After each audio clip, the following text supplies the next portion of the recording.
He was a firm, versatile rhythm player with a rich tone and precise articulation.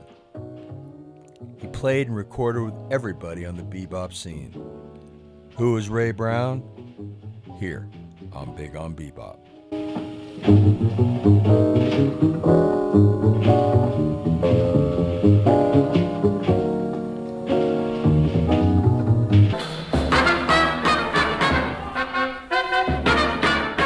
He was born Ray Brown, October 13th, 1926 in Pittsburgh, Pennsylvania. He took piano lessons at 8. After noticing how many pianists attended his high school, with a vacancy in the high school jazz orchestra, he took up the upright bass. A major early influence was Jimmy Blanton, the bassist from the Duke Ellington band. Brown's high school music teacher believed that he was a diligent student as he took the bass home with him on weekends. It was discovered that Brown was using the school bass in gigs, so the bass had to be returned, and Brown's father bought him one. Brown graduated from high school in 1944. As a young man, Brown became increasingly well known in the Pittsburgh jazz scene, with his first experiences playing in bands with the Jimmy Hensley Sextet and the Snookum Russell Band. Later, having heard stories about the burgeoning jazz scene on 52nd Street in New York City, he bought a one-way ticket to New York. He arrived in New York at the age of 20, met up with Hank Jones, with whom he had previously worked, and was introduced to Dizzy Gillespie, who was looking for a bass player. Gillespie hired Brown on the spot, and he soon played with such established musicians as Art Tatum and Charlie Parker. He was in the band that introduced bebop to the West Coast in California in 1945-46.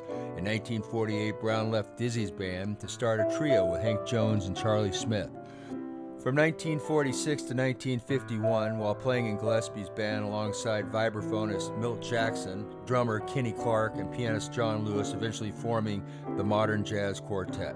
Brown then became acquainted with singer Ella Fitzgerald when she joined the Gillespie band as a special attraction for a tour of the southern United States in 1947.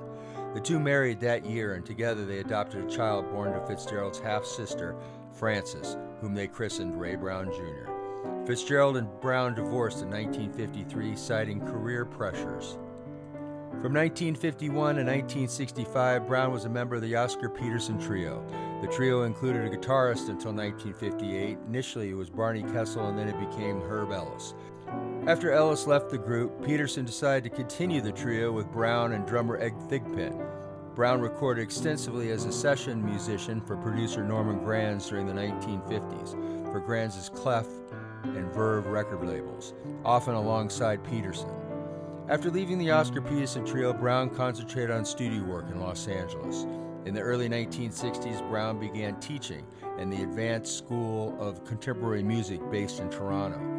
Brown guested as a bass player on Razor Boy, the second track on Steely Dan's second album, Countdown to Ecstasy, released in 1973. From 1974 to 1982, Brown performed and recorded a series of albums with guitarist Lorindo Almeida, saxophonist and flutist Bud Shank, and drummer Shelly Manne under the name of the LA Four. In the 1980s and 1990s, Brown led his own trios. In his later years, he recorded and toured extensively with pianist Gene Harris. In the early 1980s, Brown met Diana Krall in a restaurant in British Columbia. He first heard Krall play at a workshop and was impressed with her piano skills. He introduced her to bassist John Clayton. Hamilton and Clayton both encouraged Krall to move to Los Angeles to study under Brown and others. In 1986, Brown played bass on the song Poison Rose on Elvis Costello's King of America album. In 1990, he teamed up with pianist Bobby Enriquez and drummer Al Foster for Enriquez's album The Wild Man Returns. Around the same time, Brown made 7 albums with pianist Andre Previn when Previn returned to jazz to perform and record regularly again between 1989 and 2002. Brown played for a time with the Quartet, Monty Alexander, Milt Jackson, and Mickey Roker. After that, he toured again with his own trio with several young pianists such as Benny Green, Jeffrey Keyser, and Larry Fuller. In 1995, Brown was awarded an honorary doctorate of music from the Berklee College of Music. In 2003, he was inducted into the Downbeat Jazz Hall of Fame. He was awarded his first Grammy for his composition, Gravy Waltz. The last edition of the Ray Brown Trio included pianist Larry Fuller and drummer Kareem Riggins. With that trio, Brown continued to perform until his death. Ray Brown died in his sleep on July 2nd, 2002, after having played golf before a show in Indianapolis. Ray Brown, along with Oscar Peterson, set a new standard for bass playing, and the depth of his tone has never been surpassed. On the classic Dizzy Gillespie recording, For Musicians Only, when matched with drummer Stan Levy, they are able to sustain incredibly fast tempos with seeming ease. Ray Brown, a tremendous bass-playing bebop pioneer.